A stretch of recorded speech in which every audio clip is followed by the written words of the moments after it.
கவிதா, உன் பிறந்த நாளைக்கு நான் நெஞ்சு கொடுத்த இந்த சேலை பிடிச்சிருக்கா? இதெல்லாம் எனக்கு கொஞ்சம் கூட பிடிக்கல. ஏன் நான் நெசவு பண்ணது சரியில்லையா? சேச்சே, அப்படிலாம் ஒண்ணு இல்ல.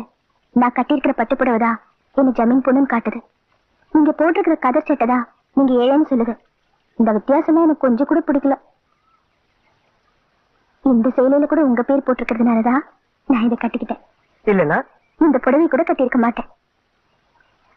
அந்த காலத்துல ஆதாம் ஏவாள் வாழ்ந்த மாதிரி நம்மளும் வாழலாமா? ஆதாவும் ஏவாளுமா? ஐயோ, அவங்க எப்பவும் நிர்வாணமெல்லாம் இருப்பாங்க. ரொம்ப தப்பாச்சே. எது தப்பு? நிர்வாணங்கிறதுதான் சத்தியம். கடவுள் நம்மளை அப்படித்தானே படிச்சாரு.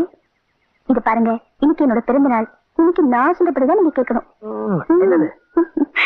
நாமும் ஆதாம் ஏவாள் மாதிரி இந்த கடலை சுத்தி வருவோம். யாராவது பாத்துட்டாங்கன்னா அவங்களும் சுத்தட்டும்.